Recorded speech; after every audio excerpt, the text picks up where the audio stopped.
नमस्कार दोस्तों, आप सबका मैं अपने चैनल में स्वागत करती हूँ। आज की कहानी है गायत्री निवास, जो एक बहुत मार्मिक कहानी है। तो चलिए आज की कहानी को हम लोग शुरू करते हैं। ये एक थोड़ी सी पुरानी कहानी है, बिल्कुल ही एक नए अंदाज में। और जानिए कि क्यों जरूरी है घर में बड़े बुजुर्गों की उपस्थिति। बच्चों को स्कूल बस में बैठाकर वापस आकर सालू खिन्न मन से टेरेस पर जाकर बैठ गई। सुहावना मौसम, हल्के बादल और पक्षियों का मधुर गान कुछ भी उसके मन को वह सुकून नहीं दे पा रहे थे जो वो अपने पिछले शहर के घर में छोड़कर आई थी। सालों की इधर उधर दौड़ती सरसरी नजरें थोड़ी दूर पर एक पेड़ की ओट में खड़ी एक बुढ़िया पर ठहर गई। वह सोचने लगी, ओफ, फिर वही बुढ़िया। आखिर वह क्यों इस तरह से उसके घर की ओर ताकती है। सालों की उदासी बेचैनी में तब्दील हो गई। मन में शंकाएं पनपने लगी। इससे पहले भी सालू उस बुढ़िया को 3-4 बार नोटिस कर चुकी थी। सालू को पूना से गुड़गांव शिफ्ट हुए पूरे 2 महीने हो गए थे, मगर अभी तक वह यहाँ ठीक से एडजस्ट नहीं हो पाई थी। पति सुधीर का बड़े ही शॉर्ट नोटिस पर तबादला हुआ था, इसलिए वो तो आते ही अपने काम और ऑफिशियल टूर में व्यस्त हो गए। उधर बेटी शैली का तो पहली क्लास में आराम से एडमिशन हो गया, मगर सोनू को बड़ी मुश्किल से 5वीं क्लास में मिड सेशन में एडमिशन मिला।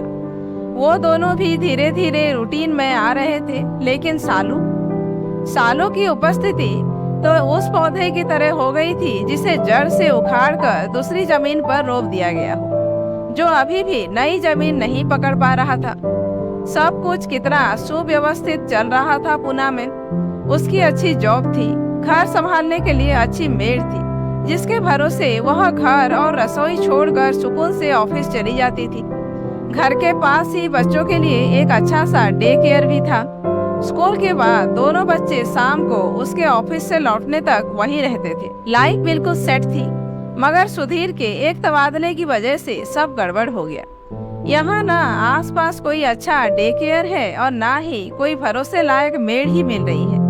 उसका करियर तो चौपट ही समझो।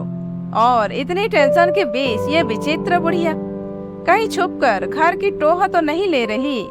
वैसे भी इस इलाके में चोरी और फिरौती के लिए बच्चों का अपहरण कोई नई बात नहीं है। सोचते सोचते सालू परेशान हो उठी। 2 दिन बाद सुधीर टूर से वापस आए तो सालू ने उस बुढ़िया के बारे में बताया। सुधीर को भी कुछ चिंता हुई। ठीक है, अगली बार कुछ ऐसा हो तो वॉचमैन को बोलना, वो उसका ध्यान रखेगा, वरना फिर देखते हैं, पुलिस कंप्लेन कर सकते हैं।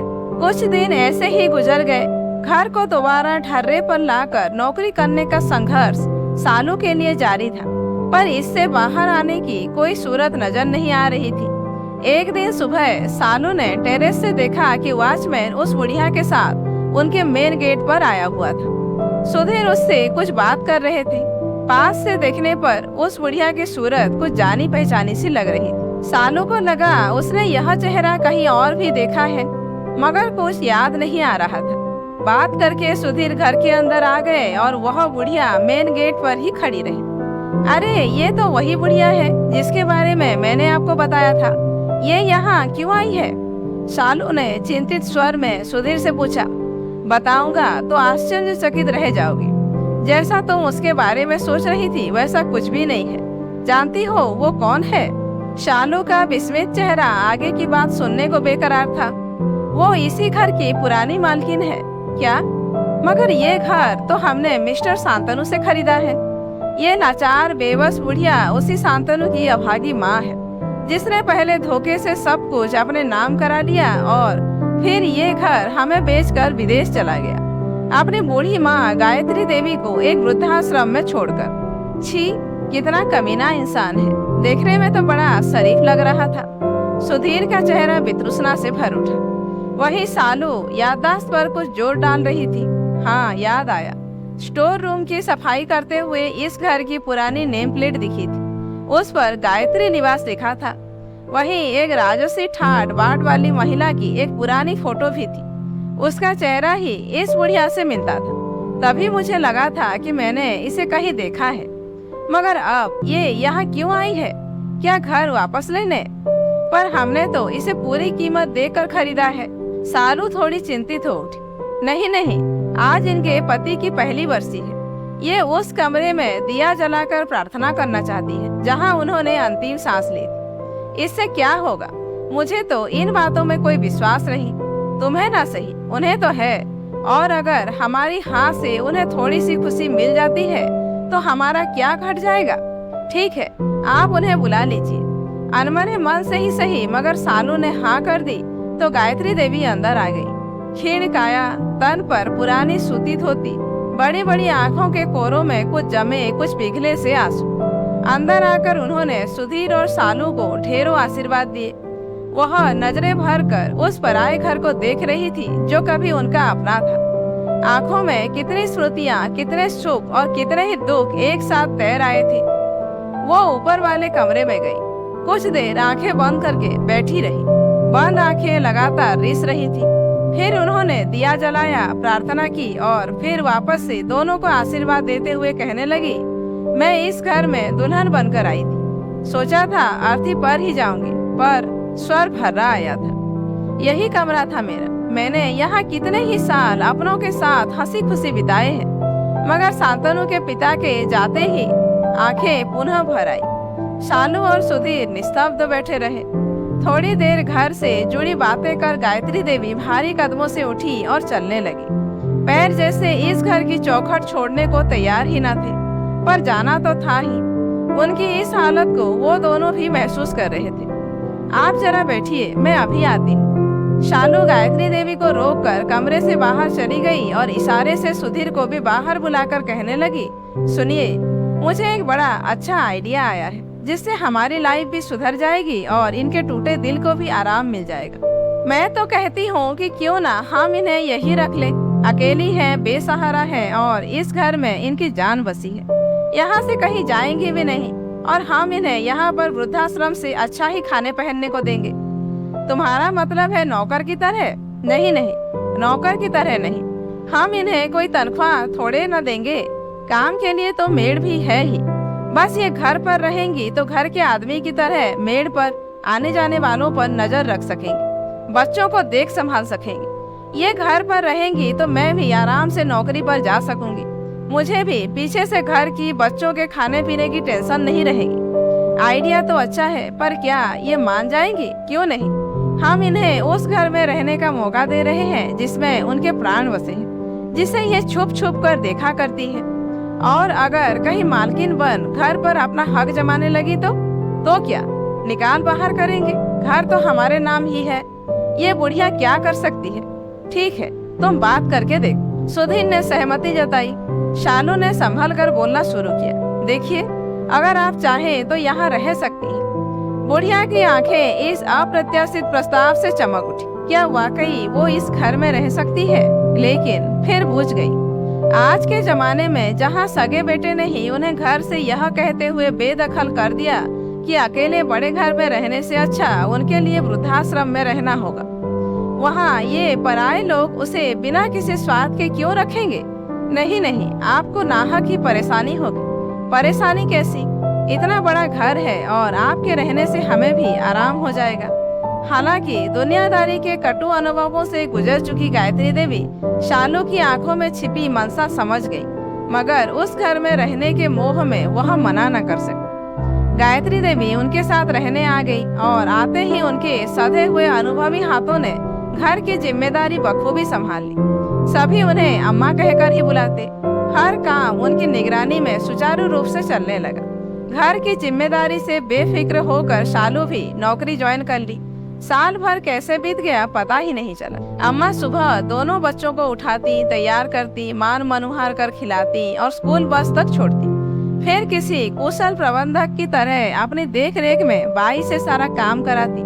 रसोई का वो स्वयं खास ध्यान रखने लगी। खासकर बच्चों के स्कूल से आने के वक्त वो उन्हें नित नए स्वादिष्ट और पौष्टिक व्यंजन तैयार कर देती। शालू भी हैरान थी कि जो बच्चे चिप्स और पिज्जा के अलावा कुछ भी मन से ना खाते थे, वे उनके बनाए व्यंजन खुशी खुशी खाने लगे थे। बच्चे अम्मा से बेहद घुल मिल गए थे। उनकी कहानियों के लालच में कभी देर तक टीवी से चिपके रहने वाले बच्चे उनकी हर बात मानने लगे थे। वे समय से खाना पीना खाकर और होमवर्क निपटाकर बिस्तर पर पहुंच जाते।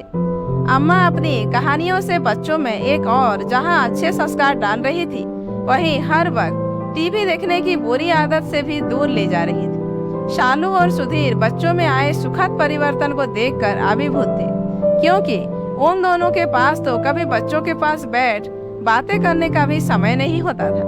पहली बार शालू ने महसूस किया कि घर में किसी बड़े बुजुर्ग की उपस्थिति, नानी दादी का प्यार बच्चों पर कितना सकारात्मक प्रभाव डालता है। उसके बच्चे तो शुरू से ही इस सुख से वंचित रहे, क्योंकि उनके जन्म से पहले ही उनकी नानी और दादी दोनों गुजर चुकी थी। आज शालू का जन्मदिन था। सुधीर और शालू ने ऑफिस से थोड़ा जल्दी निकलकर बाहर डिनर करने का प्लान बनाया था। सोचा था बच्चों को अम्मा संभाल लेंगी, मगर घर में घुसते ही दोनों हैरान रह गए। बच्चों ने घर को गुब्बारों और झालरों से सजाया हुआ था, वहीं अम्मा ने शालू की मनपसंद डिशेस और केक बनाए हुए थे। इस सरप्राइज बर्थडे पार्टी बच्चों के उत्साह और अम्मा की मेहनत से शालू अभिभूत हो उठी और उसकी आंखें भर आई। एक तो इस तरह के वीआईपी ट्रीटमेंट की उसे आदत नहीं थी, और दूसरी बात कि इससे पहले बच्चों ने कभी उसके लिए ऐसा कुछ खास किया भी नहीं था। बच्चे दौड़कर शालू के पास आ गए और जन्मदिन की बधाई देते हुए पूछा, आपको हमारा सरप्राइज कैसा लगा? बहुत अच्छा, इतना अच्छा कि क्या बताऊं, कहते हुए उसने बच्चों को बाहों में भरकर चूम लिया। हमें पता था आपको अच्छा लगेगा। अम्मा ने बताया कि बच्चों द्वारा किया गया छोटा सा प्रयास भी मम्मी पापा को बहुत बड़ी खुशी देता है, इसीलिए हमने आपको खुशी देने के लिए ये सब किया। शालू की आंखों में अम्मा के लिए कृतज्ञता छा गई। बच्चों से ऐसा सुख तो उसे पहली बार ही मिला था, और वो भी उन्हीं के संस्कारों के कारण। केक कटने के बाद गायत्री देवी ने अपने पल्लू में बंधी लाल रुमाल में लिपटी एक चीज निकाली और शालू की ओर बढ़ा दी। ये क्या है अम्मा? तुम्हारे जन्मदिन का उपहार। शालू ने खोलकर देखा तो रुमाल में सोने की चेन थी। वह चौंक पड़ी। ये तो सोने की मालूम होती है। हाँ बेटी, सोने की ही है। बहुत मन था कि तुम्हारे जन्मदिन पर तुम्हें कोई तोहफा दूं। कुछ और तो नहीं है मेरे पास, बस यही एक चेन है जिसे संभाल कर रखा था। अब मैं इसका क्या करूंगी? तुम पहनना, तुम पर बहुत अच्छी लगेगी। अब शालू की अंतरात्मा उसे कचोटने लगी, जिसे उसने लाचार बुढ़िया समझकर स्वार्थ से तत्पर हो अपने यहाँ आश्रय दिया। उनका इतना बड़ा दिल कि अपने पास बचे एक लौते स्वर्ण धन को भी वह उसे सहज ही दे रही है। नहीं अम्मा, मैं इसे नहीं ले सकती। ले बेटी, एक माँ का आशीर्वाद समझकर रख ले। मेरी तो उम्र हो चली, क्या पता तेरे अगले जन्मदिन पर तुझे कुछ देने के लिए मैं रहूं भी या नहीं। नहीं अम्मा, ऐसा मत कहिए। ईश्वर आपका साया हमारे सिर पर सदा बनाए रखे, कहकर शालू उनसे ऐसे लिपट गई जैसे बरसों बाद कोई बिछड़ी बेटी अपने माँ से मिल रही हो। वो जन्मदिन शालू कभी नहीं भूली, क्योंकि उसे उस दिन एक बेशकीमती उपहार मिला था, जिसकी कीमत कुछ लोग बिल्कुल नहीं समझते, और वो है निस्वार्थ मानवीय भावनाओं से भरा माँ का प्यार। वो जन्मदिन गायत्री देवी भी नहीं भूली, क्योंकि उस दिन उनके घर में पुनः प्रतिष्ठा हुई थी, घर की बड़ी आदरणीय एक माँ के रूप, जिसकी गवाही उस घर के बाहर लगाई गई वो पुरानी नेम प्लेट भी दे रही थी, जिस पर लिखा था गायत्री निवास।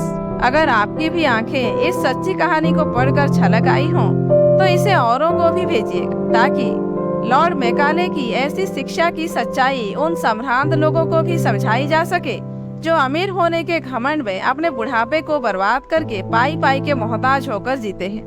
और बाकी तो आप खुद समझदार हैं। तो दोस्तों, आज की कहानी को यहीं पर समाप्त करते हैं। कहानी कैसी लगी कमेंट करके जरूर बताइए। अच्छी लगी हो तो एक लाइक कीजिए, जानने वालों को शेयर कीजिए, और ऐसे ही वीडियोज आगे देखने के लिए मेरे चैनल को सब्सक्राइब करना मत भूलिए।